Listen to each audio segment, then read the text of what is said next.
Gur mágad a chairlaí agus roiinúiste tá fáilte Ruben se maidin agus tásúla go méid díspóireacht bríomhar a gatha an ama go bheith le chéile. Ladies and gentlemen, good morning and welcome to the ASEAN EU Partnership Symposium, A Year in Science. I'm delighted to have the honour of opening this important symposium, and I would like to set the scene for you to remind you of some of the achievements we've already made in S&T cooperation between our two regions and give you some ideas of what the future may hold. International cooperation is a vital part of the European Union's approach to research and innovation.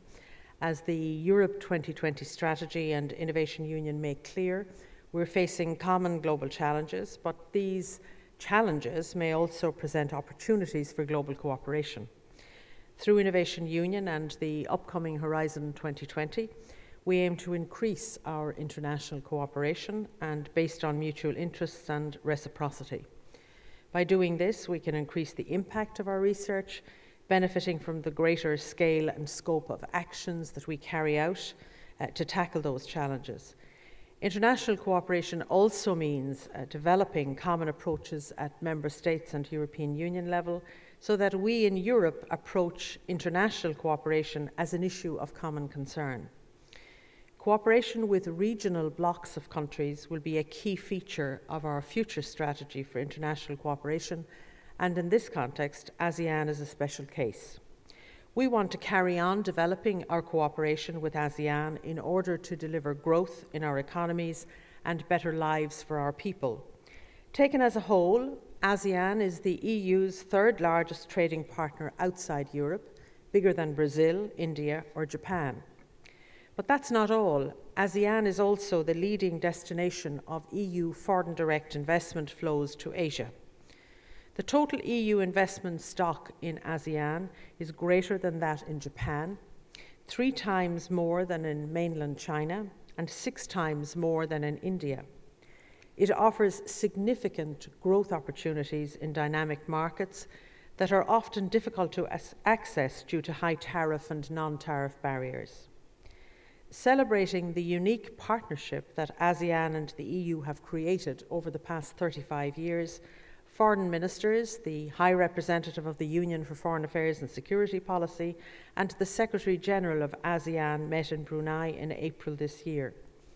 They welcomed the launch of 2 important ASEAN EU cooperation programmes with more than €20 million of funding that will support ASEAN integration in the coming years. These 2 programmes are ARISE, that will deepen ASEAN-EU cooperation on economic integration, further supporting the realisation of the ASEAN single market, and READY, that funds policy dialogues between our 2 regions. READY is particularly important for all of us here today because it supports our policy dialogue on research and innovation with ASEAN. Since 2008, the European Union and ASEAN have been engaged in a bi-regional science and technology dialogue that has helped set joint priorities and improve the participation of scientists from ASEAN countries in Framework Programme 7. The ASEAN Committee on Science and Technology, ASEAN COST, is our partner in this joint work. APAST, ASEAN's Plan of Action on Science and Technology, covers 9 areas, most of which are similar to FP7's priorities, such as biotechnology, food, S&T infrastructure, material science and technology. APAST also includes flagship programmes covering 6 research themes of common interest with Europe. These are functional food, climate change, biofuels, open sources systems, early warning systems and health, and ASEAN is looking for ways to implement them. The most recent ASEAN S&T initiative was the adoption of the Krabi Initiative on the future of science, technology and innovation for a competitive, sustainable and inclusive ASEAN by 2015 and beyond, endorsed at the 6th informal ASEAN Ministerial Meeting on Science and Technology in December of 2010. As you're no doubt aware, this initiative aims to reinforce ASEAN's competitiveness through research and innovation, and it certainly has much in common with the European Union's Innovation Union, also launched in 2010. I already mentioned the strength of our trade links. our scientific links are also strong and growing. Cooperation in research and innovation is not only good for ASEAN partners, but also good for Europe.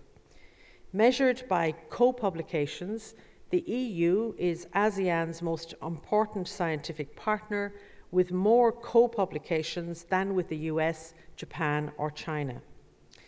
Let's look at another measure of our cooperation. There are 147 participants of ASEAN partners in FP7, and they have received €13 million. This is already an improvement on the 121 participants under FP6 over a similar period of time. Traditional areas of EU-ASEAN cooperation are in the fields of the environment, ICT, health and food, agriculture, fisheries and biotechnologies, and I want us to do even better under Horizon 2020. The thematic focus of ASEAN countries' FP7 participation is consistent with their research strengths and co-publication patterns. For instance, Thailand is strong in the agricultural biotechnology sector. Malaysia is performing well in nanotechnology and agriculture research across the board.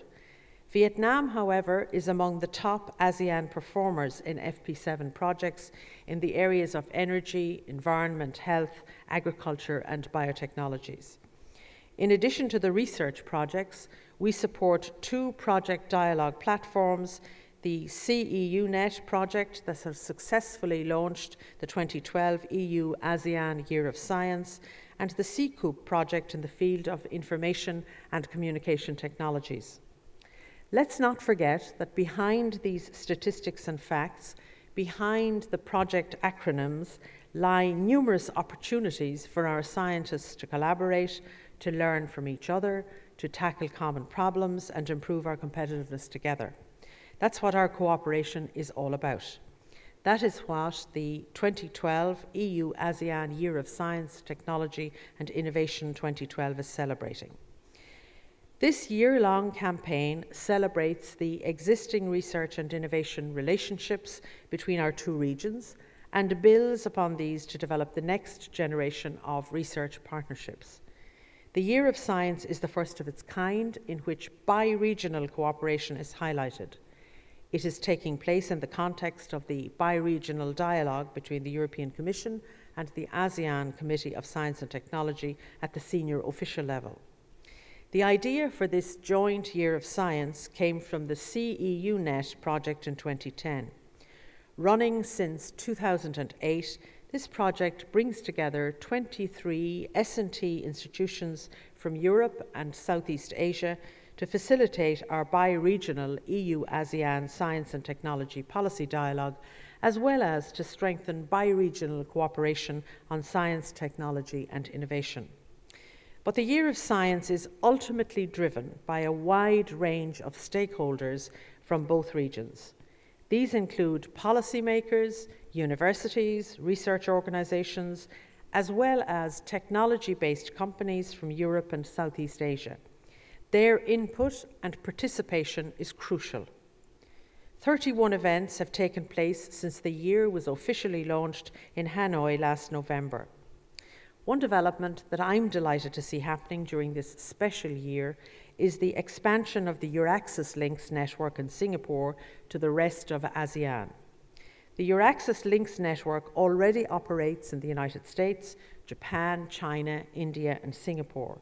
It helps maintain the link with European researchers working outside of Europe in order to better circulate knowledge and ensure that these researchers remain an asset for European competitiveness. As of 2012, the links will open up to include the networking of non-European researchers in these countries, and this will create another important bridge between our scientists. Singapore will become the hub for ASEAN Euraxis links, opening before the end of this year to Thailand, Malaysia and Indonesia, and expanding to the other ASEAN countries in 2013. I hope that the Year of Science will bring a number of immediate benefits. It will strengthen the research and innovation policy dialogue between the EU and ASEAN. It will give increased visibility to European funding programmes, research organisations and companies in Southeast Asia. The year will also boost awareness in our research communities about the benefits of international cooperation on research and innovation, and at the same time promote wider understanding of the mechanisms available to support joint research and innovation between Europe and Southeast Asia. So, ladies and gentlemen, I'm delighted that this key event of the 2012 EU-ASEAN Year of Science is taking place in my home country. My special thanks to all of you who have made the trip to Dublin, particularly those of you who have come from further afield. My thanks to the speakers and to the experts from a wide range of countries and disciplines who will ensure lively debates, and thanks also to the organisers of this event and to everyone who is working so hard to ensure the success of the year. This EU-ASEAN Year of Science is an important milestone on a continuing journey for our two regions, and I believe that there is so much that we can achieve together. Thank you.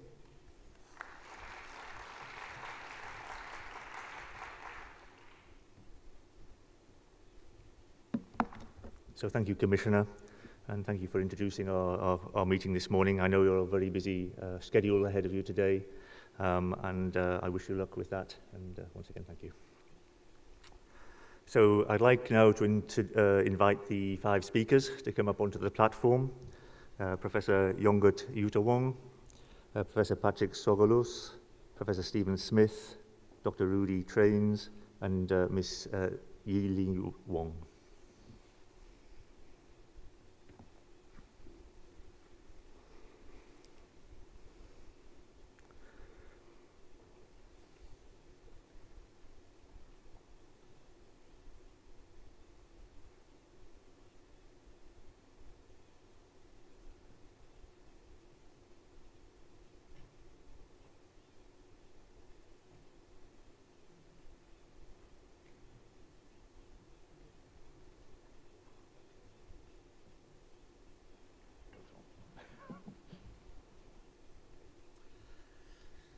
Okay, so the format is we are going to have some short presentations, and we'll follow that by an open session with some questions for the panel and questions from the audience. And so we're going to start this morning's talks with Professor Yonggut, who is one of Thailand's most distinguished scientists. He's been renowned internationally for working into the development of anti-malarial drugs. He went to the UK to study, obtaining his bachelor's degree from the University of London with first-class honours, and later a doctoral degree from the University of Oxford, all to do with molecular targets for drug therapy in malaria. He's published extensively with over 100 research papers and either written or co-written 10 books on science and technology. He also became the first president of the National Science and Technology Development Agency in Thailand and served as a Minister of Science and Technology from October 2006 to 2008, and is currently a Senior Research Fellow at the National Centre for Genetic Engineering and Biotechnology in Thailand. He's also received several awards, I note, from Thailand and Japan. Professor Yonggut is going to give us his views on the common EU-ASEAN societal challenges that can be addressed by science, technology and innovation as common tools. Thank you.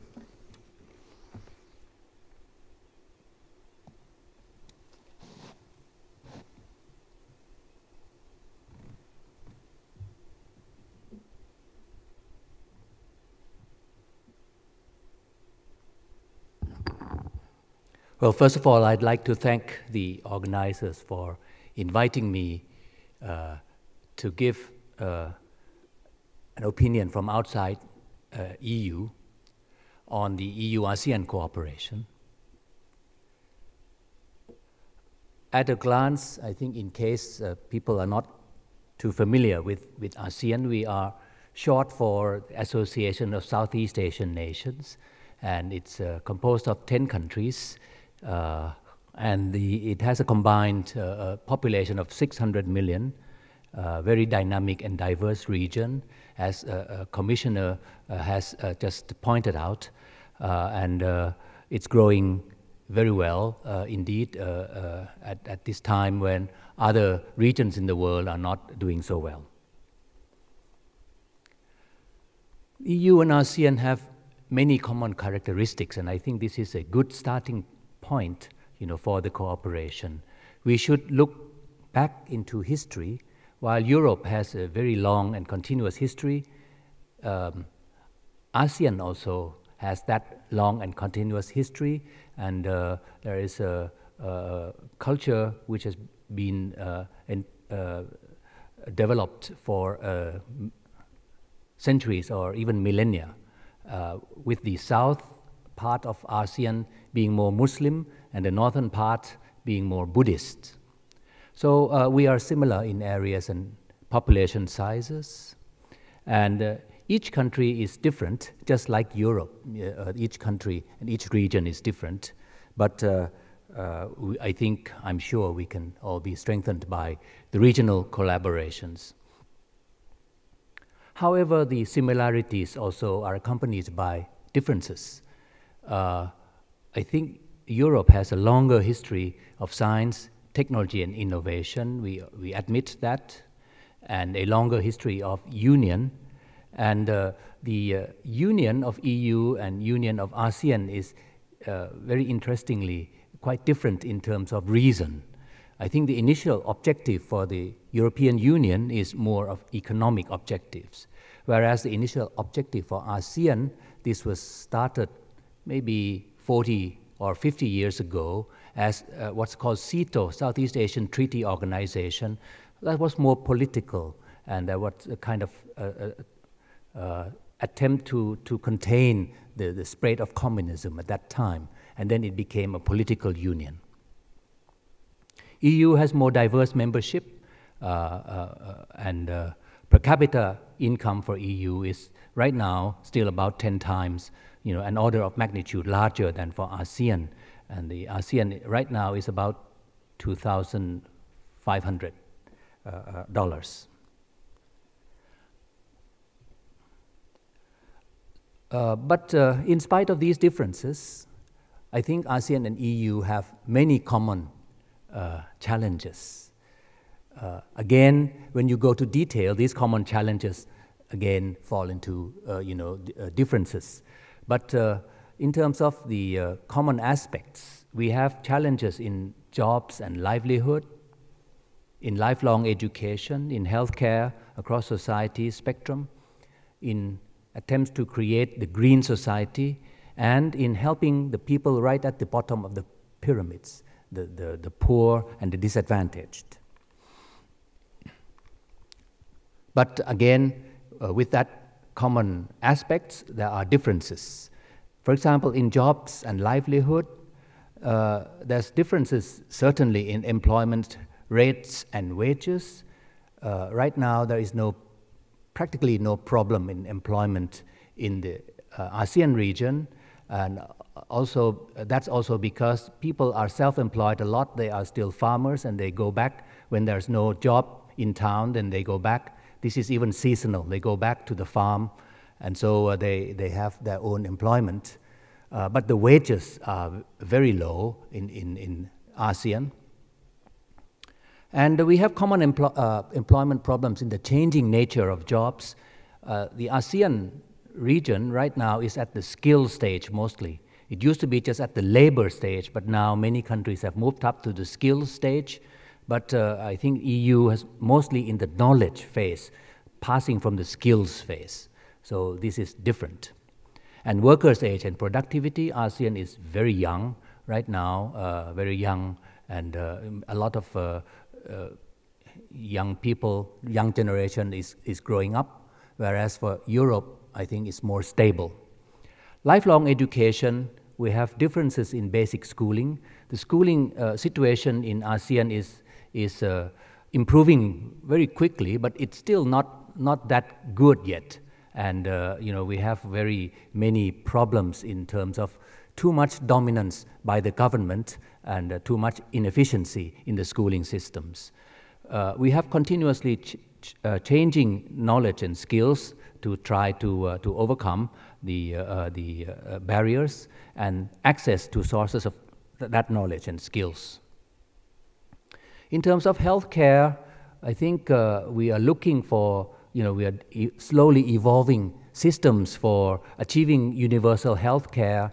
Thailand kind of led the field 5 or more years ago by having a universal healthcare called the 30 baht will cure all diseases, which became quite popular. The aging population in Europe and in ASEAN, as I said earlier, the quite different problems. But in the ASEAN region, there are problems of what's called the neglected diseases. Diseases like malaria, dengue fever, and other infectious diseases, diarrhea, you name it, virus-induced diseases, and the emerging diseases like bird flu are something that are really big threats to the ASEAN region. And problems in creating the green society, the low-carbon industry, agriculture, and lifestyle, and lastly, problems in helping the poor and the disadvantaged at the bottom of the pyramid. How do we create and maintain social safety net? Here we hope to learn from the successes and mistakes of Europe. So, role of science, technology, and innovation. So we go to first to the changing nature of jobs. How do we make the transition from labor to skills, which is not yet a complete transition, and from skills to brain-intensive jobs? Thailand has attempted, just this year to raise the level of this by raising the income, the basic, the minimum wage. But that could be a double-edged sword that is going to be problematic also. From necessity to quality of life, right now, how do we make that transition? And of course, in the future, and even now, the human-machine interface will become more important. And in the changing nature of education, we have the two sides, of interaction. One is science, technology, and innovation for education, and on the other side, how do we have education system that would promote science, technology, and innovation? So in healthcare, STI as major tools, I think, are well accepted. But in ASEAN countries, mostly do not have that good health infrastructure for the tool delivery. So you can talk about all the tools. They are all available in the big cities and capitals, but you go to the villages, and these are non-existent, and the delivery is not there. Creating the green society, the green innovation is a new driving force, and it's something that the ASEAN is still kind of trying to learn what is really the green innovation or the green society. And helping the poor and disadvantaged, as I said, the bottom of the pyramid should really be looked after a lot more. So in the past 4 or 5 years, since the start of the Southeast Asian EU-NET, there has been many more collaborations, and this actually stemmed from the fact that we now have better mechanisms than before in the creation of the national contact points. So from no projects at all in ASEAN in 2008, now we have 57 projects in all the ASEAN countries. Commissioner Merritt talked about the Krabi initiative. This is something that ASEAN has just taken up recently. I know you cannot see it from back there, but it's just to say that the thematic tracks, there are thematic tracks which are very similar to the themes in the EU, and what we need is really the paradigm shifts and understanding of these new thematic tracks, and the courses of action have been proposed. We're looking for the best mechanisms at the moment. So conclusions, in conclusion, we have many common characteristics and many common challenges. But there are significant differences, and our own future direction depends crucially on the outcome of the ASEAN communities 3 years from now, especially ASEAN Economic Community. We also have socio-cultural community and political community as the 3 pillars of the new age of ASEAN, starting in 2015. And the innovation strategies for ASEAN are embedded now in the Krabi initiative, which have already been endorsed by the ASEAN ministers. And the SEA-EU-NET project has helped in enhancing policy dialogue between two regions and in getting the collaborations going. However, I think there are some recommendations that I would like to leave with the meeting. First of all, it's very obvious that there's rather too little knowledge among the EU policy makers and scientists about the dynamics of innovation systems in ASEAN. And there's need for increased visibility of science and technology cooperation between the two regions. Right now, it's mostly top-down type of mechanism, framework programs, but this is really not enough. You know, we need something that also is a kind of bottom-up mechanism. More reciprocity is needed in terms of setting of common research priorities. For example, setting up an EU-ASEAN Scientific Advisory Committee. And this is related to the last recommendation that I will give. We should link EU research funding programs to national funding programs and link it with the ASEAN national programs, because many countries in ASEAN are at the stage where they can do the co-funding as well. They don't need to always to be on the receiving side. Apart from the 4 or 5 countries at the lower income scale of ASEAN, other countries are quite receptive to the joint funding. So I think we should develop cooperation in wider context, mobility schemes, small-scale research grants, long-term institutional cooperation. I think we talk a lot about the challenges, you know, the challenge-driven research.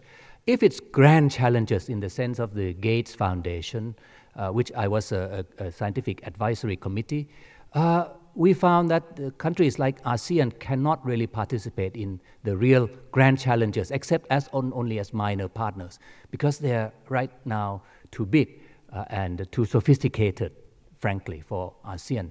But ASEAN can participate very well, and we have participated in a number of what's called the Grand Challenges Explorations, GCE, which was a mechanism later evolved about 5-6 years ago, evolved to deal with this very problem of how do small countries and small scientists in the countries, these countries, how do they participate in global science?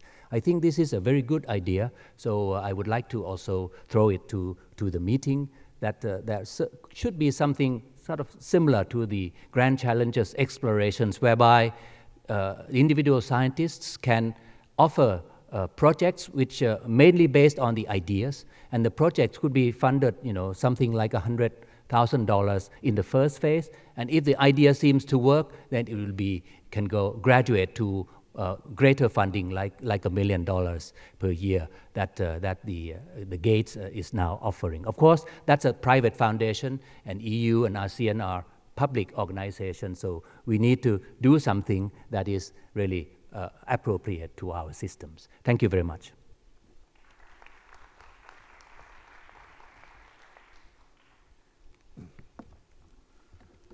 Thank you, Professor Yongyut. I'm actually going to leave all the questions until the final session. I'm told, although we've started a little bit late because of the overrun this morning, we have to finish on time, so I'll leave all the questions to the last.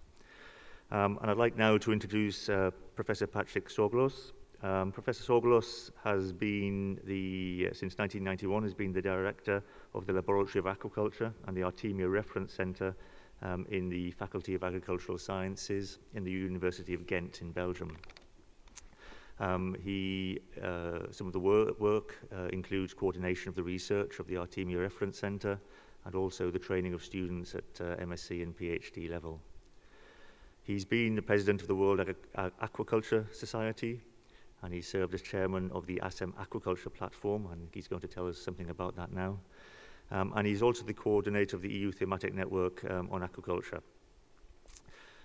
He's also been a member of the advisory group the expert advisory group in the European Commission on Food, Agriculture and Fisheries and Biotechnology. So he's going to speak to us now on his long-lasting experience between EU and ASEAN in aquaculture collaborative research, and in particular, based on this EU-ASEAN aquaculture platform, some of the market uptake and the potential market uptake that has resulted from this partnership. Professor Torbles.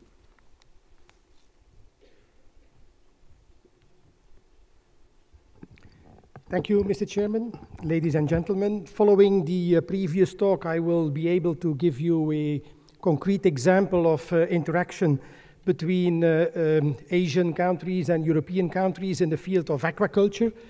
But for this audience, it might be good to briefly introduce what aquaculture is all about.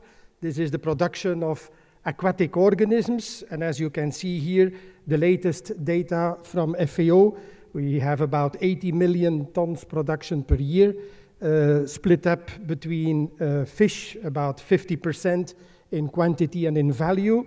The other 50% is made up by the mollusks and the seaweeds, and although a small percentage in quantity, but about 20% in value, the crustaceans, the shrimp, as you mostly know.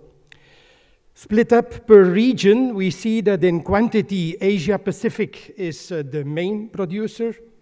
90% of all production is located in Asia. However, when we express it in value, we see that Europe, Latin America, North America are doing better and comes up to about 23% in value, simply because more higher priced products are produced in these regions. Just a few definitions to give some background to the rest of my presentation. I'm splitting up aquaculture in two types of approaches. The old traditional one, which I call food aquaculture. It started in China more than 2,000 years ago, has a long history. Today, it's still responsible for a large production. And let me underline the last characteristic, it's integrated farming. It's an ecosystem-friendly type of farming. Of a much more modern age is the what I call the business aquaculture. It started in the 1960s. The pioneers were the Japanese. All credit should go to the initiatives in Japan in setting up the sea bream farming and the shrimp farming. But quite soon, end of the 70s, and especially from the 80s onward, Europe has become a main area of science and technology developments in aquaculture, resulting in a successful new industry, not only in Europe, but a lot of the European concepts have been applied in other parts of the world. And quite important, again, the last item, monoculture. All modern business-type aquaculture is based on a monoculture approach. It has to do with better knowledge of the biology, development of new technologies, and last but not least, driven by profitability. That's why I'm using the title business aquaculture for that type of aquaculture. We see here in blue the, we can call it spectacular development of aquaculture in the last 2 to 3 decades. An average annual growth over the last 3 decades of 8%. It is indeed the fastest growing food production industry. At the moment that we see that fisheries landings are stagnating. And indeed, it's good that there are aquaculture developments to fulfill the market demands. Back to some definitions. The modern business aquaculture is a type of aquaculture, as I explained you, monoculture, but an aquaculture where there is an impact on the environment, a significant impact on the environment, because feeds have to be introduced either in the ponds or in the cages to grow the animals. Let's realize that there is also a very important other type of aquaculture, not in our Western world, however, in Asia, what we can categorize under the heading extractive aquaculture. Extracting organic matter with the mollusks, extracting inorganic matter, nitrogen, phosphorus, through the seaweeds. And let me repeat what you see to the left. Extractive aquaculture today is responsible for more than 50% of all production. And this is not the type that some of you might recall, the integrated rice paddies with fish, the integrated poultry, chicken farming, and fish farming. Today, we see lots of very big developments in coastal areas in China, where you see integrated farming. At the bottom slide, you see the cages. You see also the buoys under which you have the floating seaweed and mollusk production. This is spectacular indeed. A picture here through Google Earth, where you see a lot of bays in China where you have that integrated approach of fish culture, fed aquaculture, integrated with an extractive aquaculture, the seaweeds and the mollusks. Talking about the future needs for aquatic products, we know that fisheries are stagnating and there is no hope that we can have significant improvements in that respect. So with the expanding population, with the limited land available for food, terrestrial food production, we have a high pressure on meeting these market demands through aquaculture. There are the health benefits. We must make sure that there is enough aquatic food products available. You know about the role that the omega-3s and other key ingredients in aquatic products play in neural development, in brain health. However, at the bottom of the slide here, we have sustainability issues. And at the aquaculture, the Global Conference on Aquaculture organized by FAO every 10 years, the last one was in 2010, we all agree that maybe aquaculture has made very significant progress, but we are at turning points. We need to move from an empirical approach to a knowledge-based approach. And only then we might see aquaculture developing in a blue biotechnology. That's why I'm still putting a small question mark at the end. The potential is there, but we will have to move into another direction. Let me introduce you now the Asian-European meeting. ASEM might not be very well known to a lot of you here in the audience. This is an informal process that was set at the end of the 90s, initiated upon initiative of Thailand and some EU member countries, to set up a dialogue for cooperation and looking for and identifying issues of common interest. This is where aquaculture, consumption in Europe, production in Asia was identified as an area of specific interest, and where we were looking into how we could facilitate the interaction between Asia and Europe.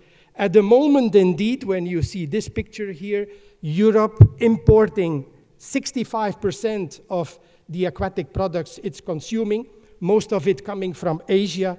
We have to be concerned on the European side. There is an opportunity, on the other hand, on the Asian side.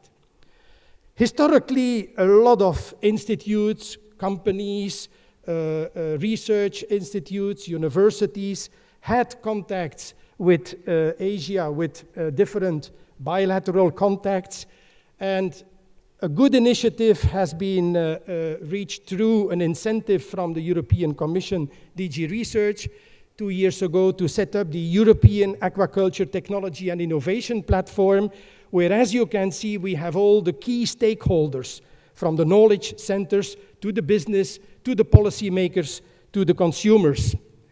And what our ASEM Aquaculture Platform tries to do in practice is to see how can we facilitate now the links between the stakeholders in Europe and the key stakeholders in Asian countries. At this moment, for the past 4 years, focus is on 4 countries: Thailand, Vietnam, China, and Malaysia.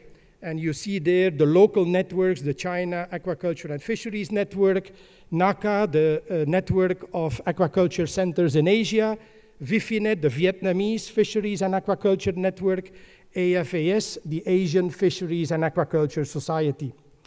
What we try to do through the different work packages listed here on the screen in the framework of concerted action financed by the European Commission FP7, is at the different levels initiate dialogue, bring people together, assure, for example, that there are better ways for exchange of the students, PhD, master. How can we set up double degree systems? How can we ensure a better capacity building in the South, not just as we did in the past, inviting the scientists, the students from Asia to come to our European universities, but rather see how can we develop joint curricula with part of the stay in Europe, part of the stay in Asia.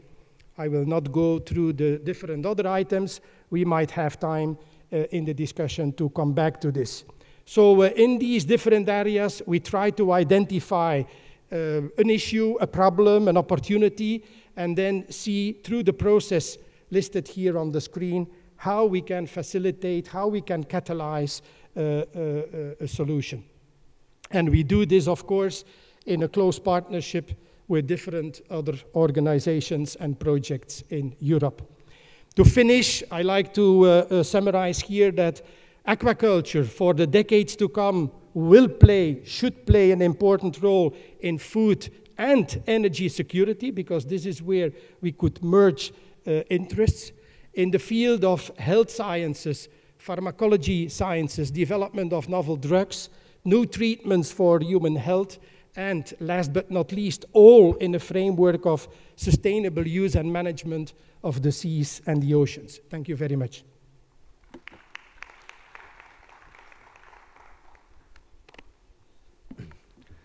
Thank you, Professor Sorgelos. And so now I'd like to introduce Professor Stephen Smith. Professor Smith is the Vice President of Research at the Nanyang Technological University in Singapore, and the founding dean of the Lee Kong Chian School of Medicine, which is a collaborative program between the Nanyang Technological University and Imperial College in London. He was formerly principal of the Faculty of Medicine at Imperial College and chief executive of the Imperial College Healthcare National Health Service Trust, which is the largest trust in the UK. He's a clinician, scientist, gynecologist, published over 200 papers on reproductive medicine. And he used to be, before being in London, was at the Department of Obstetrics and Gynecology in Cambridge. His pioneering role in establishing the Academic Health Science Centre was recognised in the NHS Leadership Awards, where he was named Innovator of the Year in 2009. So Professor Smith will speak about EU-ASEAN cooperation in research, higher education and innovation, using the example of the Imperial College, Nanyang Technological University Medical School collaboration. Professor Smith.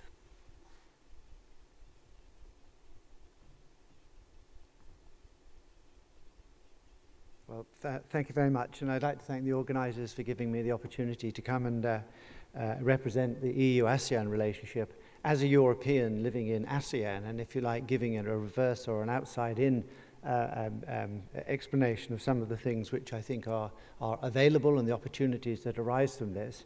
And I will focus on the basis of science and the way in which the collaboration, in this case between two specific universities, might lead to opportunities in the future. The first thing to say, as we've heard, is that Southeast Asia is growing. Singapore, as you can see from this slide, has a very substantial commitment to research and development.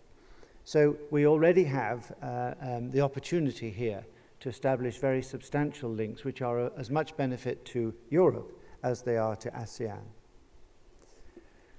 A key feature of that is firstly the build-up of capacity, but over and above that is the requirement to ensure quality. And this slide demonstrates global research output in terms of the actual number of publications. The United States still has that lead, but as you can see, the preeminent role of the United States is declining. As an English person, I'm delighted to say that the United Kingdom comes second in this case to the United States. But again, if you look at the EU countries, France, Germany, and the UK, we still have a very, very substantial part to play in the global scientific output. Of course, China is increasing substantially during this time, but at the moment, the issue of quality is still an issue of some substantial concern. Now, for this environment to work, for the similarities between Europe and ASEAN, to overcome the differences between EU and ASEAN, it is important that we have an innovative and an entrepreneurial culture in which both sides can recognize and can build on the strengths that each can build in their different ways to this relationship. And this report from INSEAD, only just released, demonstrates that Switzerland, Sweden, Singapore, Finland, and the United Kingdom at the moment are the 5 most innovative nations in this regard. So if you like, and if you look at the European contribution here, Europe still has a very substantial innovative step or innovative contribution, but it is important to recognize that ASEAN wishes and does aspire to match that innovation. So it produces an environment of greater equality, which I think is an important aspect to successful partnerships. Now, this map is taken from is a map of the scientific collaborations between 2005 and 2009. And I think it shows 2 very interesting things.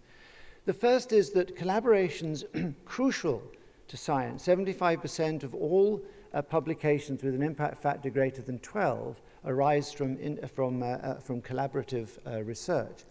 But it is still the case that most collaborations remain intercontinental.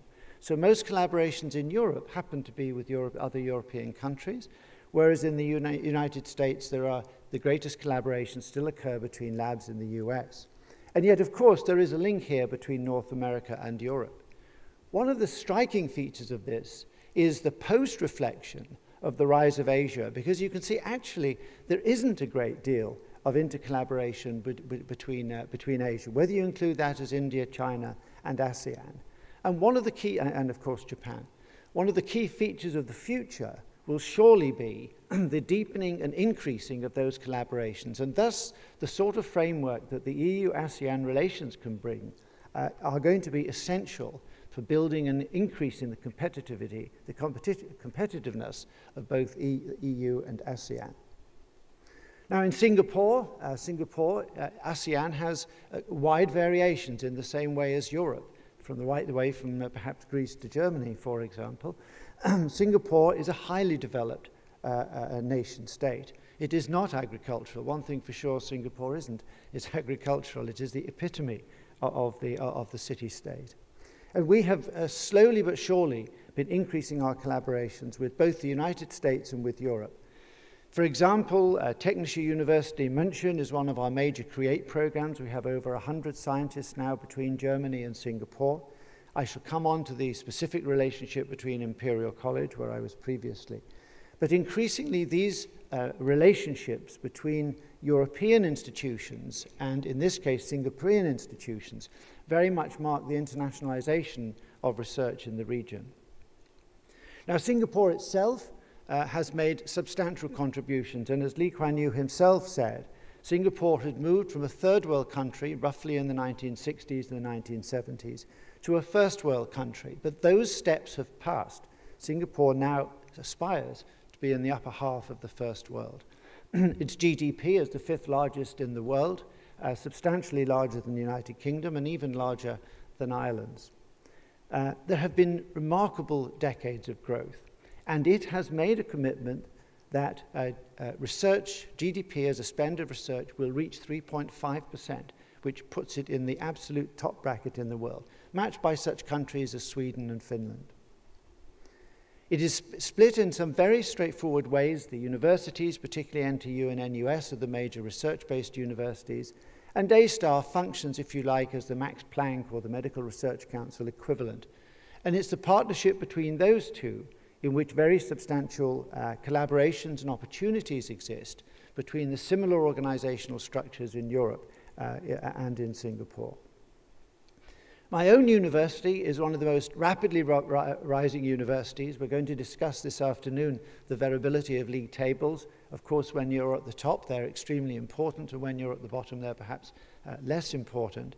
But currently this year, NTU was ranked 4th of the new universities. Our chemistry and physics departments are no more than 8 years old, and yet already we rank in the QS score at 58. This is a demonstration of change, which I think certainly many Europeans don't fully appreciate.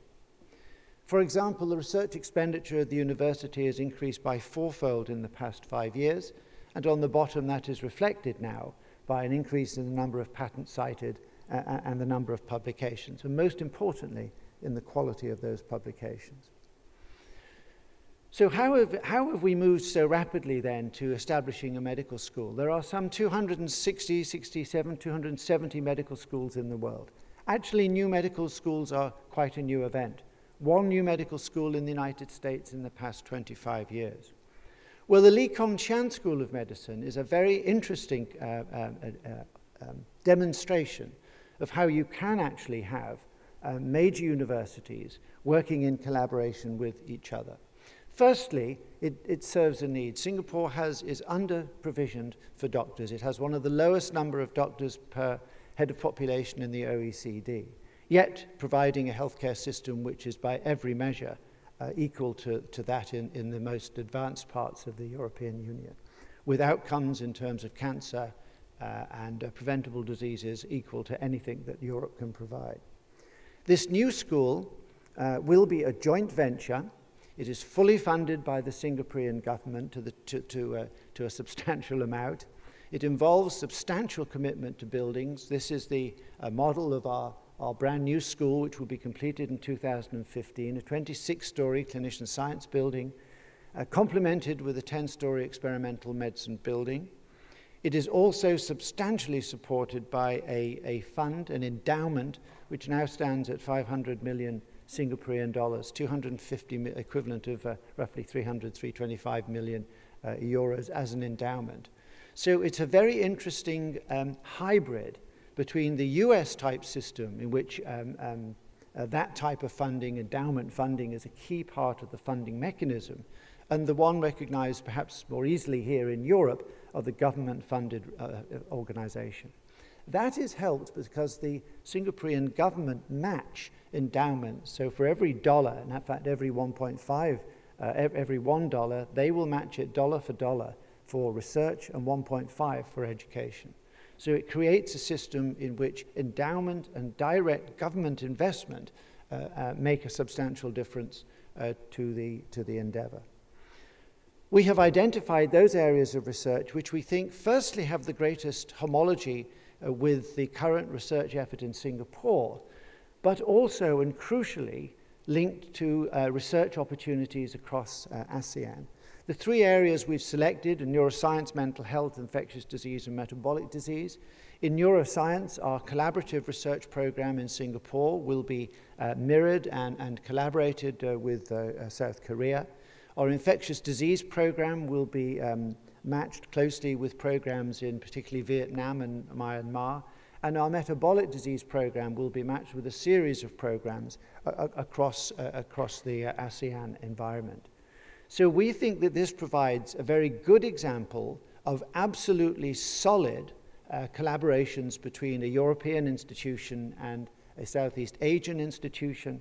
But as equally important, it also provides then greater opportunities for collaboration within ASEAN as well as with the European Union. So what I've done is to provide a concrete example of how the EU and ASEAN can provide the necessary environment for mutually opportunistic investments for both the European Union and Southeast Asia. Thank you very much.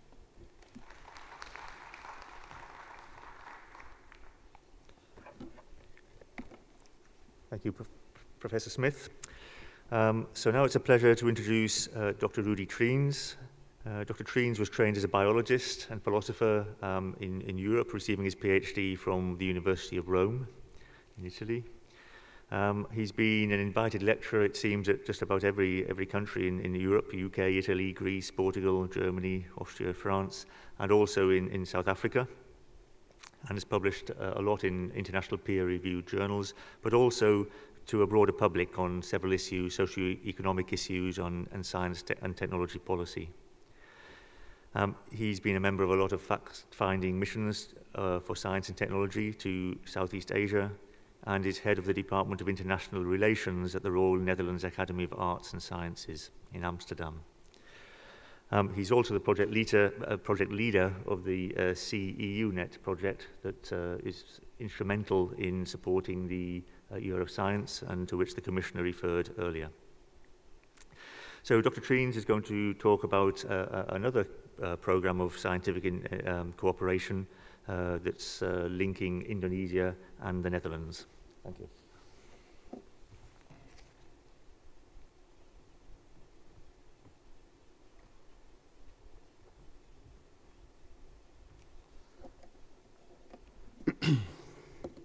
Thank you for your kind introduction, and thank you, European Commission, for inviting me here, for having me here, and for talking, to say a few brisk words about the scientific program Indonesia-Netherlands as a case study of bilateral S&T program. I will abbreviate for the rest of my talk the scientific program Indonesia-Netherlands as SPIN, as we call it in the Netherlands. So I was primarily asked to give the headline facts about a best practice example of bilateral S&T cooperation of a country in Southeast Asia and a member state of the European Union, which in my case will be Indonesia and the Netherlands. So what I will do is I will try to give a brief outline of the main points that have contributed to the success of this bilateral program in the past decade, and I will try to pinpoint ways in which bilateral S&T relations can be used as a stepping stone or as a springboard to a wider multilateral cooperation. So on top of giving a brisk idea of this bilateral program, I will indicate the ways in which both Indonesia and the Netherlands are trying to put their S&T cooperation in a broader bi-regional context, that is, the broader backdrop of the political bodies of the European Union on the one hand and the Association of Southeast Asian Nations on the other hand. Of course, these are very complicated topics involving politically sensitive issues, sometimes rife with controversy, so I can only try and scratch the very surface of things, and at the risk of oversimplification, I will limit myself to a very brief consideration of the main topics in the next 10 minutes.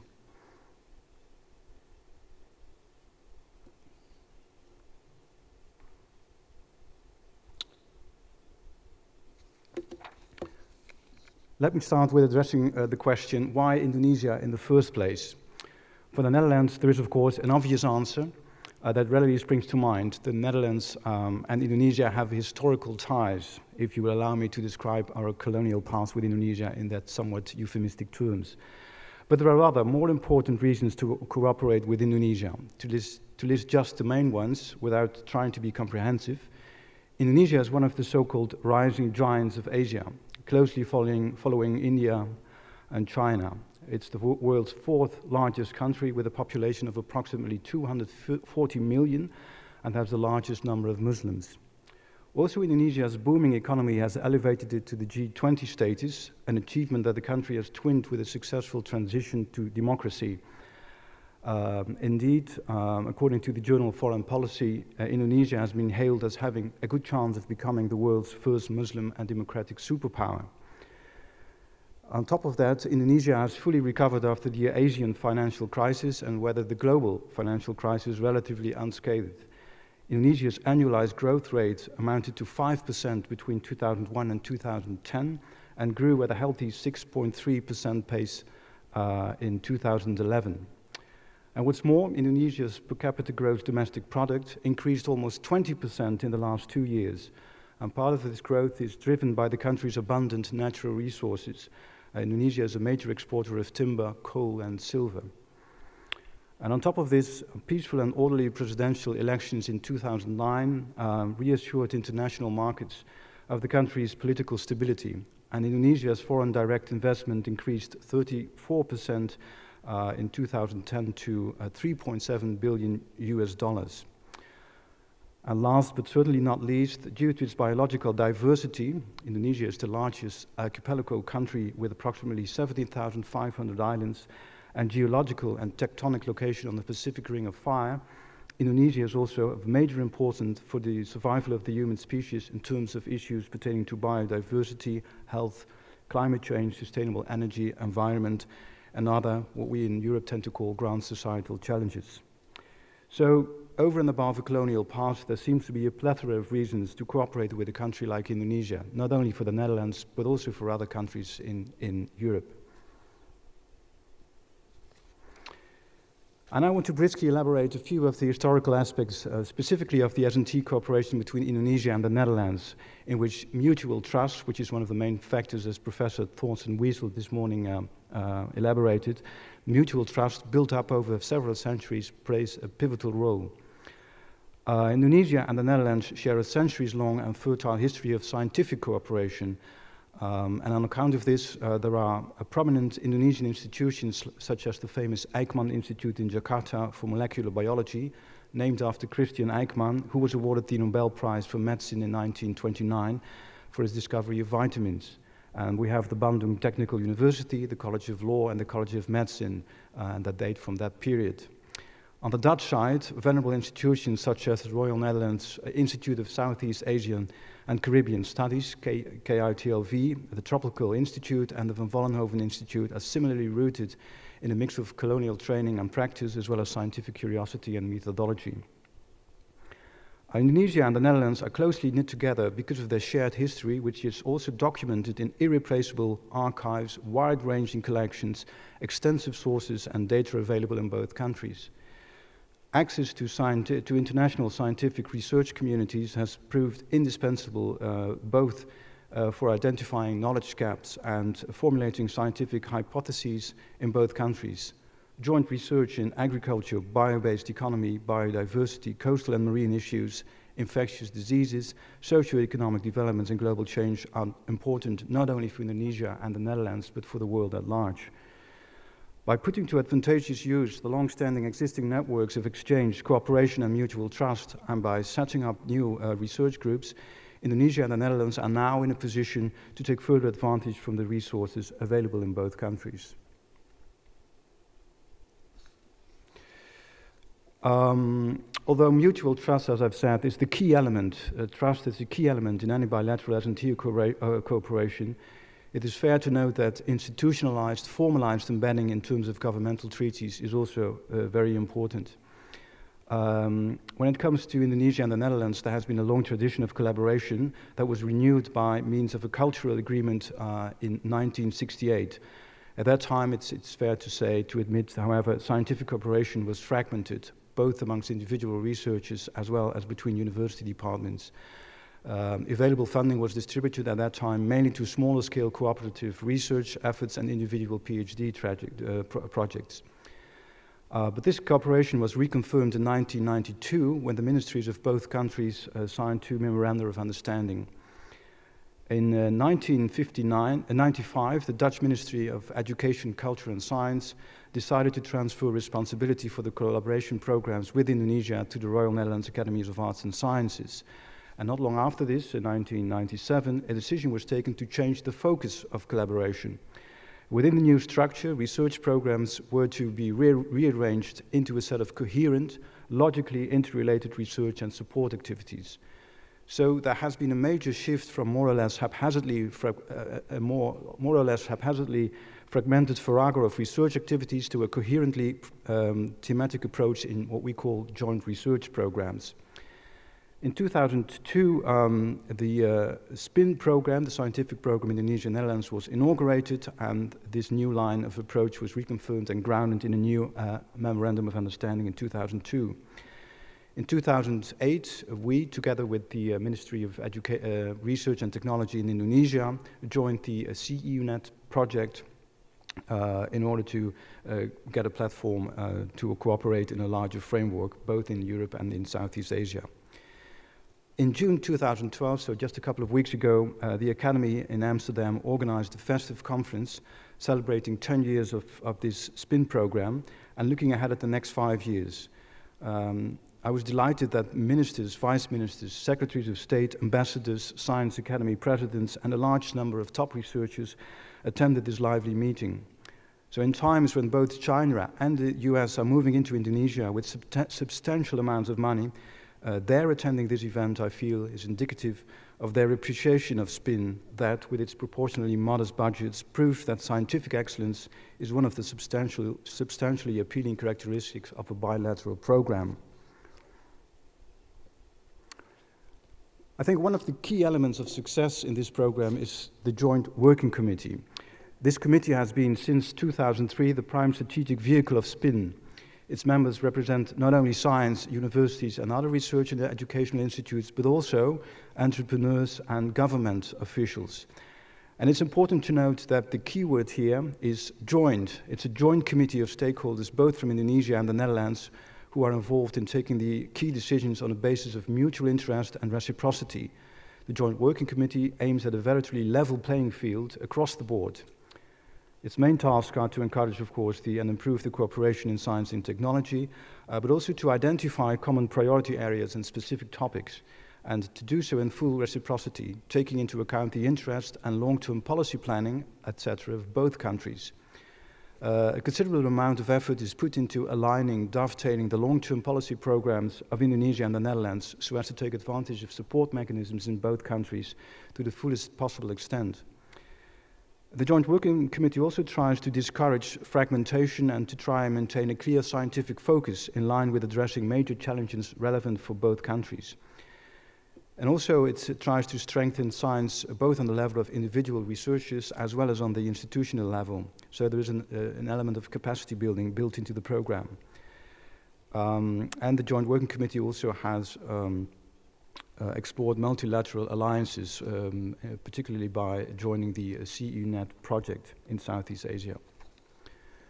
The aims of the program are, of course, fully consistent with the aims of the Joint Working Committee, but as additional targets, I would like to particularly add some goals that are driven by societal and communication aspects.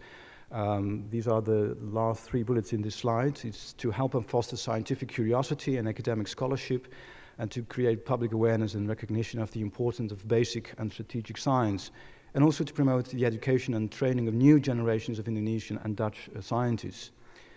When it comes to the output of the program, efficiently and effectively concentrating focus and mass in these coherent, tightly knitted joint research projects has generated a remarkable output. SPIN composed of joint scientific publications in medical and natural sciences projects that have appeared in internationally renowned journals such as Science, Lancet, Nature, and the Journal of American Medical Associations, whereas social science projects within SPIN have produced high-impact articles in leading journals and pioneering monographs in edited volumes. More than 600 Indonesian and Dutch researchers, postdocs, and PhD students are involved in SPIN at any given time, and each 5-year cycle of the program yields an output of more than 350 articles in international peer-reviewed scientific periodicals, books, and other publications, as well as numerous presentations in international conferences. So SPIN, I think, has achieved a substantial number of conspicuous, in proportion to its comparative modest budget, scientific results. How does it achieve these aims? I will not go into much detail, but we have joint research projects, and we're not talking of unconnected scientific projects, but of projects coherently integrated in well-structured research programs. As of 2012, SPIN has 9 joint research projects distributed across 3 research areas. And these priority areas are targeted at a small number of the grand societal challenges. Indonesia has matched the Dutch funds by providing budget for 50 Indonesian PhDs that allows them to work in a sandwich construction between the Netherlands and Indonesia. And in this way, Indonesia invests a substantial amount of money in capacity building activities. We also have 2 multilateral joint programs. One is the East Kalimantan program. That's an integrated multidisciplinary program including ecological, social, and marine biological approaches, and the Agriculture Beyond Food program, which is a program which looks at socio-political, socio-economic, and chemical technological aspects of biofuel production in Indonesia. Another, I think, important item is that we have academy professorships in Indonesia. Both the Royal Academy in Amsterdam and the Indonesian Academy of Sciences in Jakarta have installed academy-funded rotating professorships at Indonesian universities, and we utilize these prestigious chairs to strengthen the position of the sciences and arts in Indonesia and to foster scientific curiosity and an academic culture.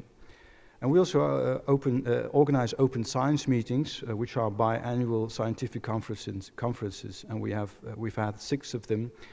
And I think one of the most important things is that transdisciplinary research issues, so combinations of social and natural sciences, are particularly emphasized. And we invite not only researchers, but also stakeholders from industry and government.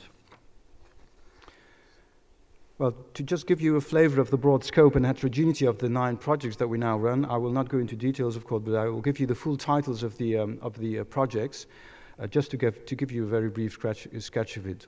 So in the first priority areas, we have got 3 of them: food, non-food, and water research. We have a project on the Indonesian banana, protecting a staple food from Panama disease collapse and exploiting its genetic diversity for discovery research. We have a project on hydrology, geomorphology links in the Kapuas river system, which is the largest river on an island on the world. And we have the program Agriculture Beyond Food on biofuels. In the second priority area, we have infectious diseases and health. We have worm infections and diabetes mellitus, a multidisciplinary study on the island of Flores.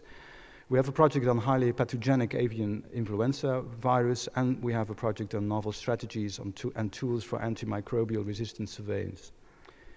In the last priority area, social and economic development, we have a project on local and regional dimensions in Indonesia's social and economic development, and we have a project on emerging citizenship in democratizing Indonesia.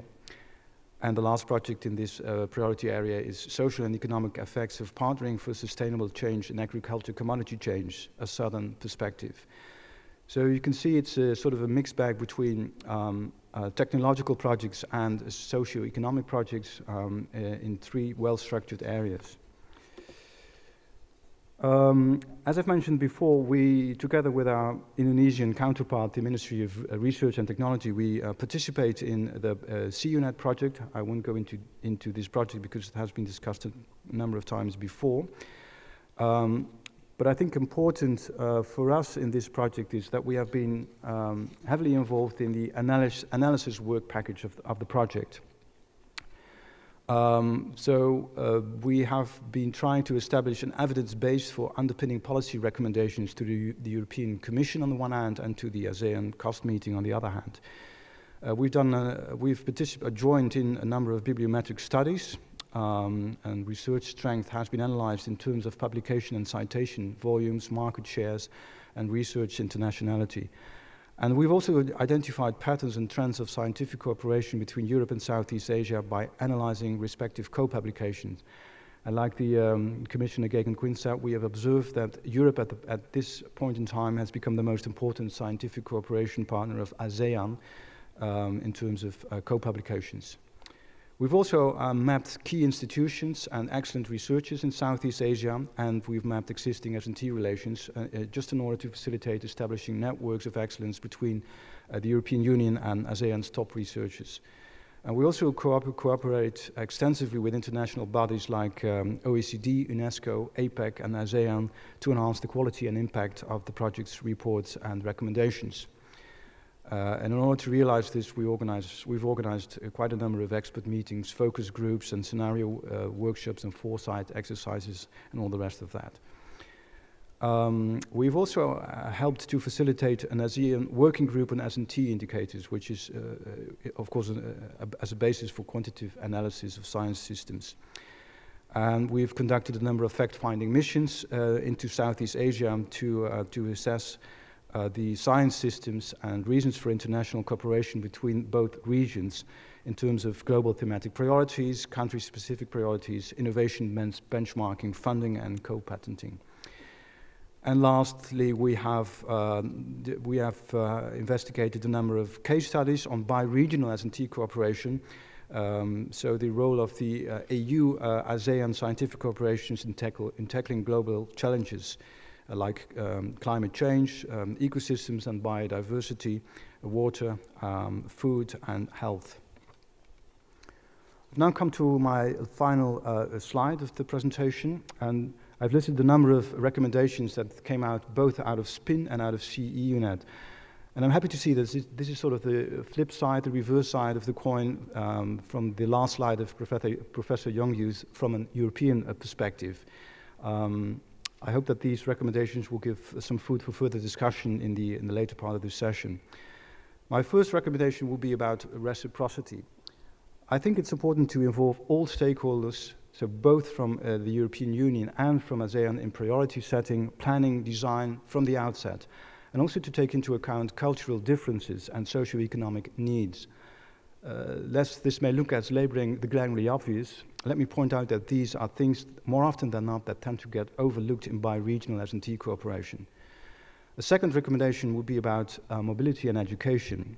I think one should bear in mind that there should be a follow-up of temporary projects in terms of research infrastructures, training schemes, education, research centers, research schools, and the like. Third recommendation pertains to the grand societal challenges, and I think the obvious point to make here is that it is important to drive research from regional Southeast Asian challenges, like for instance biodiversity, health and climate change, or disaster mitigation. So not one-sided, biased, Europe-centered point of view, but take into account the challenges that are pertinent to Southeast Asia.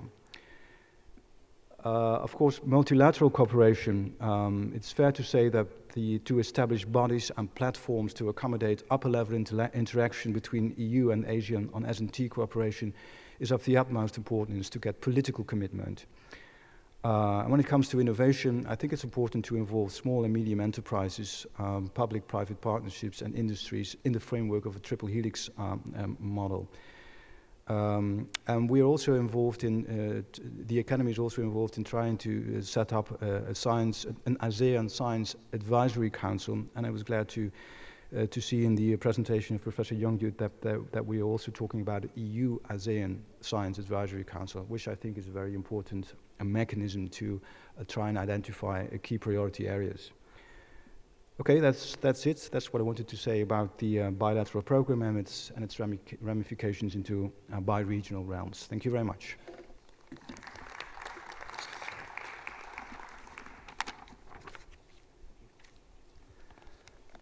Okay, thank you, Dr. Sheens. So I would like to introduce the last speaker, Ms. Yi-Ling Wong, who was a Marie Curie Fellow, at one stage working at CERN as an early-stage researcher as part of one of the initial training networks under the Marie Curie program. She has a master in power engineering from the University of Applied Sciences in Karlsruhe in Germany, and was working as a data acquisition engineer in something called the Compact Muon Solenoid at the Large Hadron Collider, which again we heard about this morning in relation to the Higgs boson. Following her training, she was able to reorientate her career path into one of the field of communications, and she currently is the web editor for the Médecins Sans Frontières organization based in Geneva. And she's going to talk to us about her experiences as a Marie Curie individual fellow. Thank you.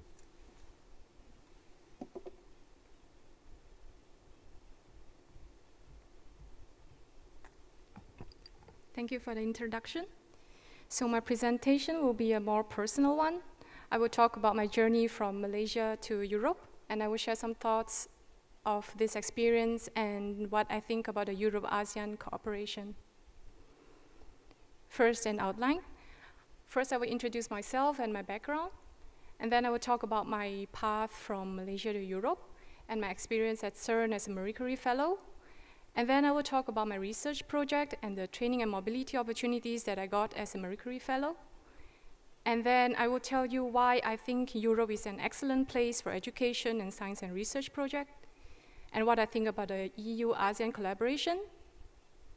And lastly, I will talk about the impact that this whole experience has had on me. I was born in Malaysia, home to the Petronas Twin Towers, currently the 6th tallest building in the world. I grew up on a beautiful island on the northwest side of Malaysia called Penang. Malaysia has 28 million inhabitants, and it's a multiracial, multicultural country with a very rich biodiversity because of its location above the equator. It's summer all year round. The average temperature is 27 degrees Celsius. So why did I leave?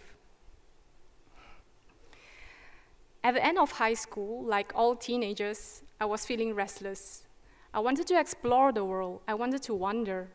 But I didn't want to do it through traveling. I wanted to live in another country, and I wanted to experience a different life. So I applied for a scholarship to study in Germany. And fortunately for me, I was selected. So I packed my whole life in a big suitcase. I took a 13-hour flight and I landed in Germany. That was January 2004. I remember the temperature when I landed was minus 13 degrees, and I only had a thin jacket with me because we don't sell winter jacket in Malaysia. I will not deny this, but I was off to a tough start. My first year in Germany was one of the toughest times of my life. I was away from my family and my friends, and everything was different from what I was used to. My German language was not that good yet, and all my lectures were in German. But after 5 years, I survived. And on hindsight, those 5 years were the most challenging, but also the most fruitful years of my life. I graduated from the University of Applied Sciences, Karlsruhe, with a Master in Power Engineering. I completed 2 technical internships with the Siemens Corporation.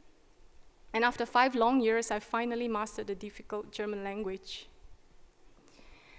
At the end of my studies, when I was in my last semester, Wanderlust strikes again. I was searching for a company to write my master thesis, and I decided that I wanted to leave Germany and I want to explore the rest of Europe. So I saw a job advertisement for the technical student program at CERN. I've heard of CERN before, and I have always been very fascinated by the organization, its research, and the idea of big collaborative science behind it. So I applied for a position as a technical student at CERN, and I was selected. So I packed my stuff again, I hired a car, I threw everything inside the car, and I drove 500 kilometers from Karlsruhe to Geneva. That was 4 years ago. It was March when I arrived, and I remember Geneva Lake was very beautiful. That was when I learned about the Large Hadron Collider project. Just very briefly, the LHC is CERN's flagship accelerator. With a circumference of 27 kilometers, it's the biggest machine in the world today. Using the LHC, CERN scientists try to recreate the condition right after the Big Bang by accelerating protons and ions to almost the speed of light and then colliding them together. And by studying the results of these collisions, CERN scientists try to find the answer to some of the most trickiest questions about our universe, such as why do particles have mass, what are dark energies made of, etc. I worked in the cryogenics group of the LHC, and the topic of my master thesis was the development of the control system for the liquid helium production plant of the LHC. It was an eye-opening experience, and after my thesis ended, I didn't want to leave. I got to know about the Marie Curie Fellowship Program, which is a 3-year fellowship program funded by the European Commission under the 7th Framework Program. I remember researching about the program online and thinking to myself, this is it, this is what I want to do. So I applied for a position as a Marie Curie Fellow at CERN, and I got selected. The project I was working under was called ASIO, standing for Data Acquisition, Electronics, and Optoelectronics for the LHC experiment. So for the next 3 years, I worked as a data acquisition engineer under the compact muon solenoid, the CMS experiment. And you might have heard of this, CERN discovered the Higgs last week. And CMS is one of the 2 big experiments that discovered the Higgs. So I'm very proud to have been part of the collaboration that made this possible. I'll talk very briefly about my research project. I work for the detector control system of the CMS experiment. And my research project is the development of an algorithm to analyze the finite state machine of the detector control system. Using formal verification method, I developed the finite state machine analysis toolkit. Today, 1 year after I left the CMS experiment, this toolkit is used by all 4 big experiments of the LHC, and I'm very happy about this. But of course, I didn't do all this all by myself. Realizing already since the beginning that collaboration is often the key to a successful project, I initiated a collaboration with the Computer Science Department of the Technical University of Eindhoven in Netherlands. And we developed the toolkit together. I authored and co-authored 4 peer-reviewed papers with my colleagues and attended many international conferences to talk about my research. Under the Marie Curie Fellowship Program, we are also given a training budget specifically allocated for our career development. Using this money, I attended many training courses, including technical courses to learn the skills I need for my research project. But I also attended many soft skills training courses, including project management, entrepreneurship, communication and language courses, presentation skills, etc. And one aspect of the fellowship program that I find really excellent is that we don't only learn passively, as in attending lectures and listening to the teacher talk. We were also given opportunities to initiate activities to apply these skills.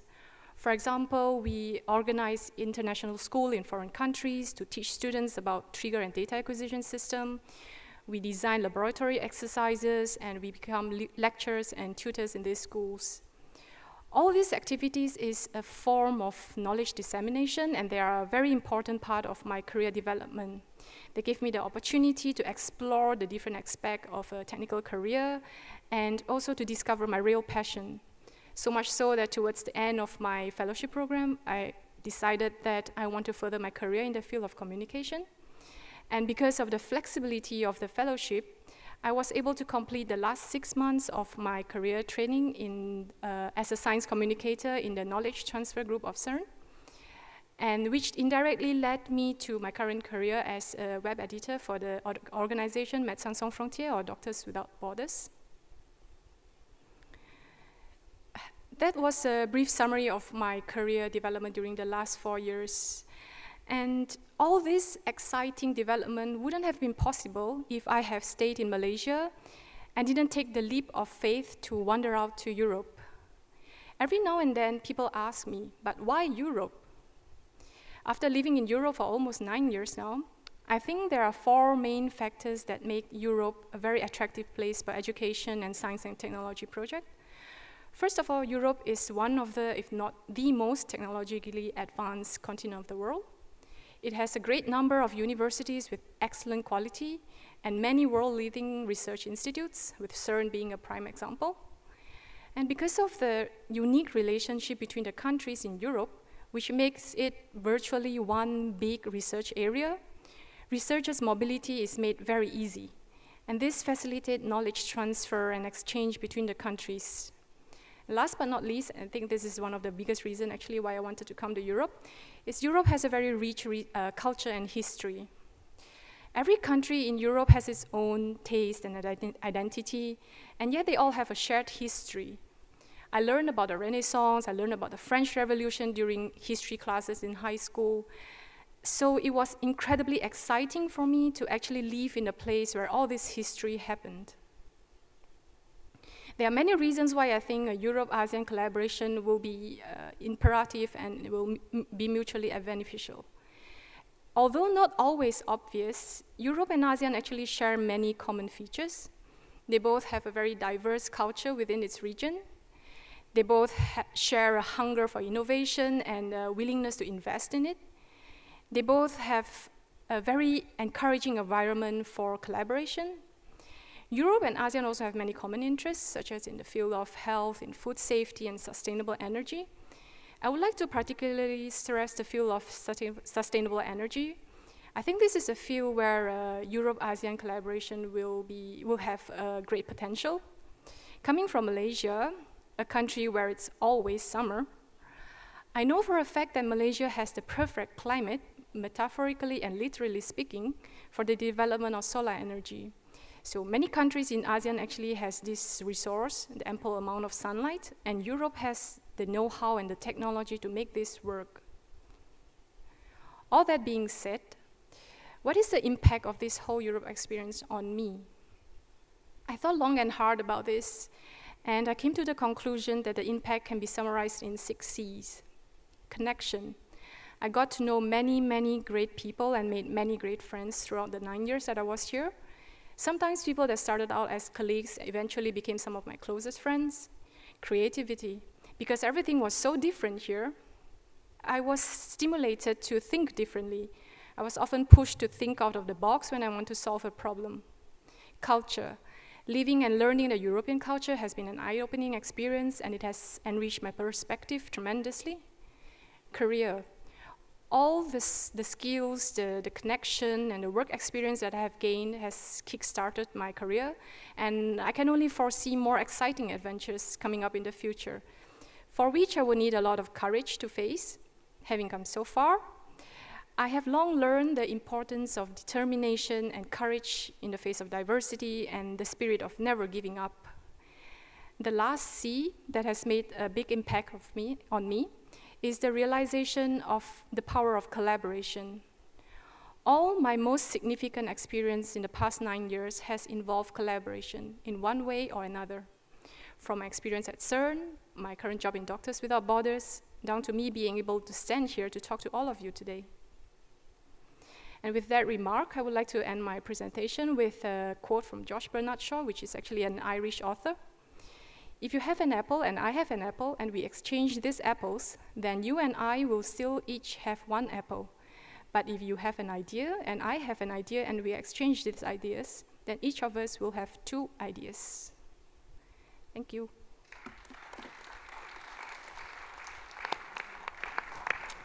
Okay, thank you. So we have some time now available for a discussion. I shall open it to the floor in just a moment. But I'd like to start by addressing the panelists.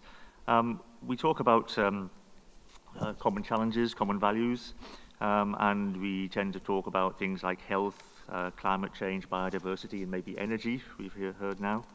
But we've also learned that there are some diverse objectives between the EU and ASEAN.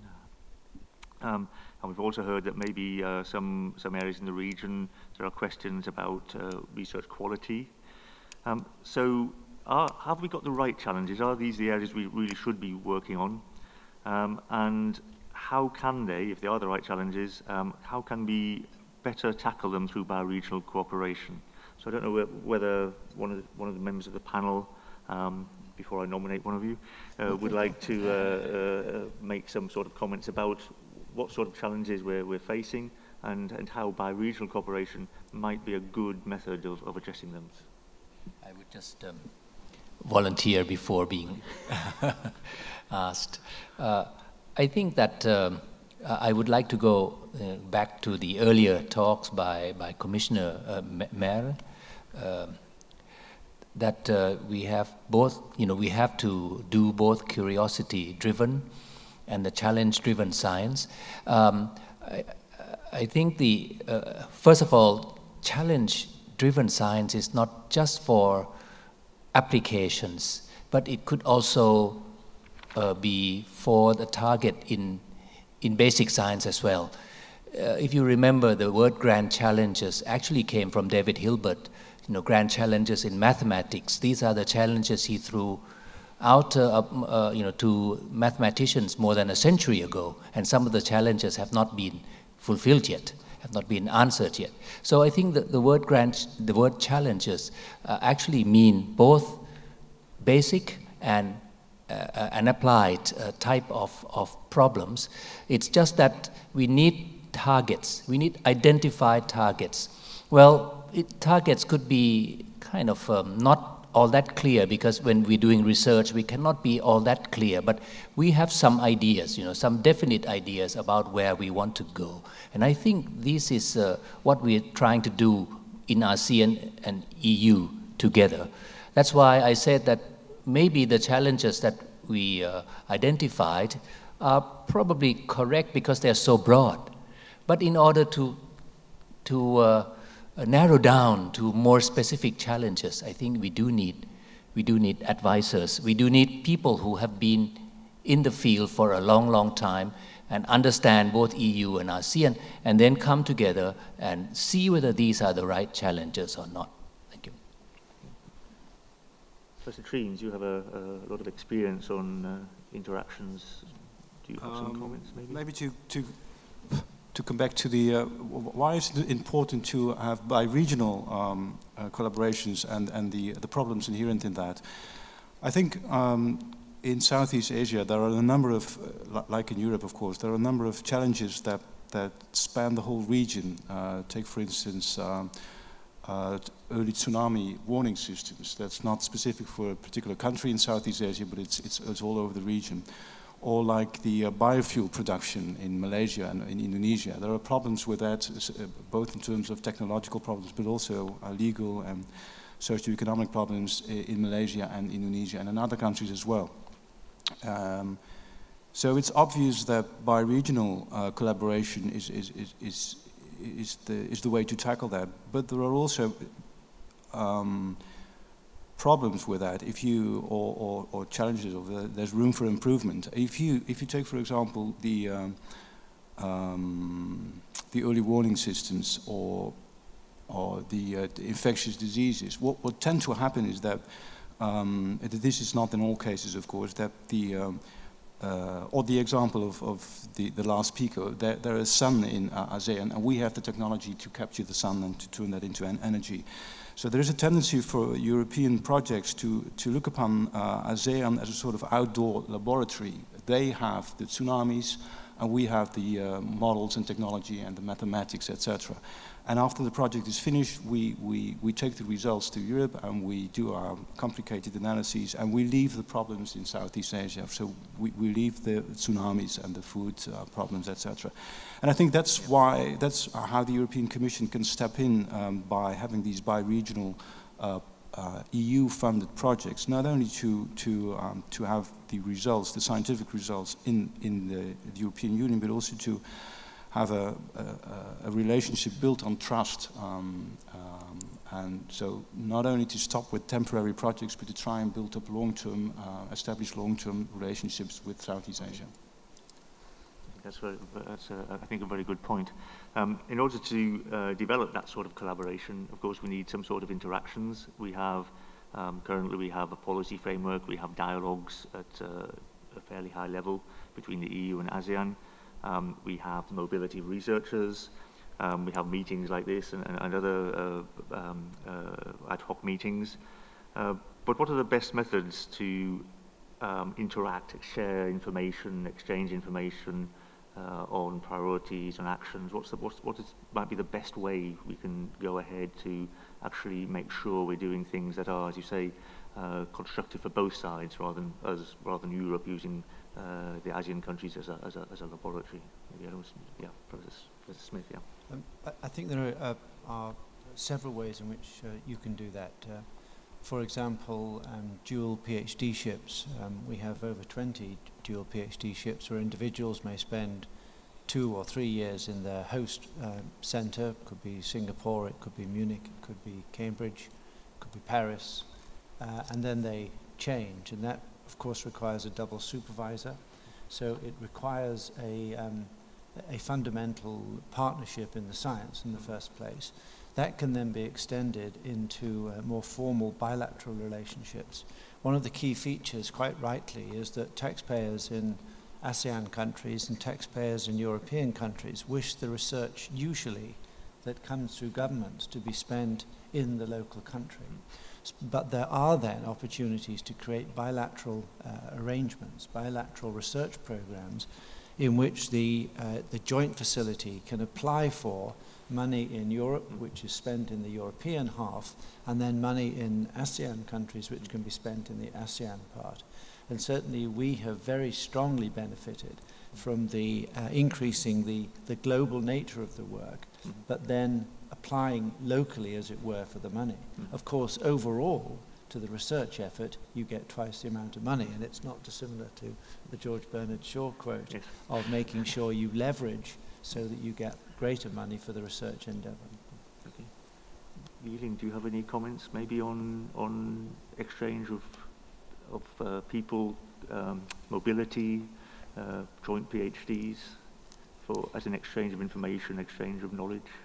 I think this is actually a field that we can do more on, because personally, I can only speak of my personal experience. I know actually a lot of people, a lot of researchers from Malaysia, who has a lot of talent and determination, who want to actually study in Europe, but because of the lack of a strategic structure, they cannot get the support that they need to do this. So I think this is probably a field, education, that we can work on. And for example, for me, under the Marie Curie Fellowship Program, I was given this opportunity, but this fellowship program is not just for ASEAN. So I think maybe a framework which is targeted specifically for that region might be something that is very encouraging for young researchers. Yeah, I'd like to continue on what Yiling and what Stefan are saying. I think this is where we need to look a bit more into opportunities for a bottom-up approach. All our alumni, all our contacts we have, we should, I will not say institutionalize, but see where we can look into a more long-term interaction. And we should not forget that very often research and education is the preparation for the link to industry.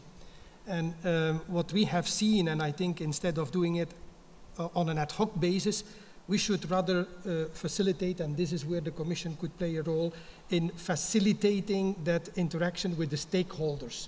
And once you have established good relations at an educational level, at the research level, see how industry on both sides, on the Asian side and on the European side, can come in. Because we face the same challenges, and I think this is where, if we live in a global village, if we want to face and go for solutions for the challenges in the decades to come, I think this is where Asia and Europe can really work in synergy. Okay, let's take some questions from the audience. So there's some microphones coming around, and could I ask you to stand up and also introduce yourself before you give your question? Thank you. Yeah, hello, my name is Christoph Elino. I'm from the German Aerospace Center and also working in the SEA-EU-NET project. I have a question to Professor Young-Yut, and I think on one of your last slides, you said that knowledge and perception about the dynamics of the innovation systems in Southeast Asia in Europe is quite limited. And I would like to ask the other way around about the perception in Southeast Asia, in Thailand, about the dynamics of Europe. Whether Europe and the S&T landscape in Europe is still seen as dynamic and Europe is seen as a partner of choice, or whether everything is overshadowed by talk about the Euro crisis. So are we still a partner of choice, or is the crisis everything what is talked about in ASEAN?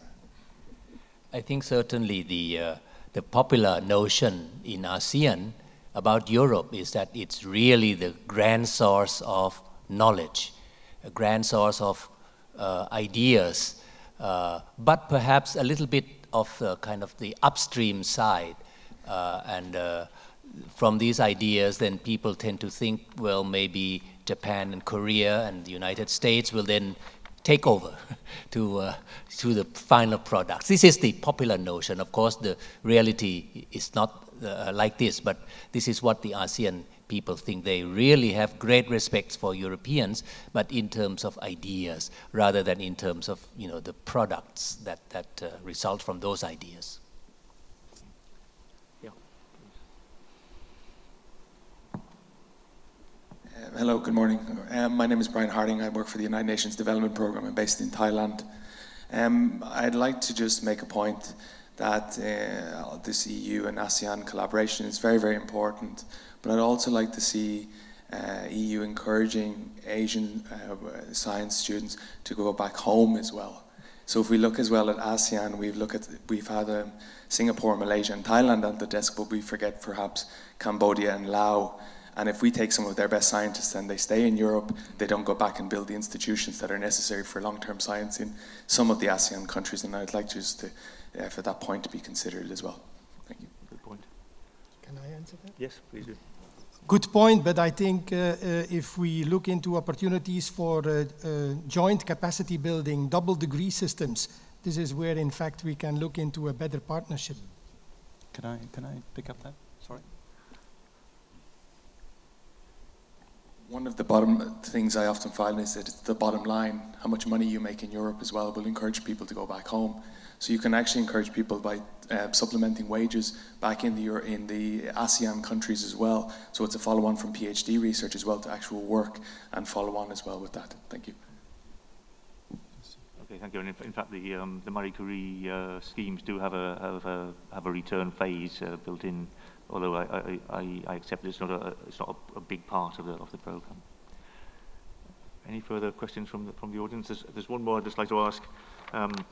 we talk a lot, especially in the upcoming programme Horizon 2020, about moving through to innovation and how we should try and move the research agenda a little bit further forward. Maybe, I don't know whether the panel has some specific comments on how we might be able to support innovation, opening up each other's markets, making sure we can use research to develop products on both sides that are going to be useful to both communities. It's something we talk about a lot. It's not that easy to put into practice. I wonder if there's any particular comments, if anybody would like to try and hazard a guess. Again, I don't know, Professor Sorglos, I don't know, that's sort of your field a bit. It will be limited, of course, to our field of expertise, but where Europe, for example, in the last years has often been very reluctant that a lot of our seafood produced in Asia is maybe competing with industry in Europe. More and more we see that the two sides, Asia and Europe, through proper communication, will realize that it is just the opposite, that there is an opportunity to look into the future. Opportunity for our Western industry to join in food production in Asia, where the demand will be the biggest in terms of quantity in the decades to come, and for Europe to be present and participate in that area to assure that still some food can come from Asia to Europe. So I'm very much convinced that there, if we facilitate that interaction, that there are opportunities for both sides at the industrial level. Okay. Yep. And just remind everybody that the mature societies of Europe, or the majority of the mature societies of Europe, do not look in the next 10 years up to 2020 at a huge growth rate. The growth rate is in Asia, and therefore from a European perspective this is a very, very substantial market. And I think that should not be overlooked, even if we're discussing academic matters. Okay. I just have very short comment here. I think that one aspect of Europe that fascinates me, and I think a lot of people, is their culture. So if somehow we can build the culture into science, technology, and innovation, you know, kind of soft programs, not really hard high-tech products, but soft programs similar to the social innovation, you know, these that we see that in the past few years, the social innovations, you know, Facebook and various things have really, you know, used science in some ways, but the most part is really communication and things to do with social interactions. I have a feeling that that is the type of activities that Europe would do very well in terms of using science, technology, and innovation. Thank you. Okay, thank you. Because time is now just coming up, and I'm under strict instructions to try and finish by 1:45. I'll wrap up now. I think it's been actually a very interesting discussion, and it's a pity in some ways we can't go on longer. So first of all, I'd like to thank everybody for coming. I noticed it's thinned out a little bit since the beginning, but there was actually a reasonable number, I think, earlier on. I'd like to thank the speakers for their excellent presentations, diverse presentations, and I think very interesting as well. I'd also like to thank the staff of the organisation for helping us out and providing support. I just want to recall that the Year of Science goes on till the end of the year. There's a number of activities ongoing, and I'd encourage you to go to those and report about them and make sure the visibility is maintained. I think from the discussion, you know, the sort of future looks quite bright in many ways. There's a lot going on. There's going to be, I think, a lot of opportunities, and I think probably we're on a pretty good path. We need to be careful just how we plan that path, but I think it's looking quite good. And finally, I'd like to just note that out the front on the third floor, so at the level of this hall, there's this Eye of the Sky presentation supported by Germany as part of the Year of Science over these high-resolution satellite images from areas of Southeast Asia. So please have a look at that over lunch and during the rest of today. And once again, I'd like to thank you for your participation and the speakers for coming over. Thank you.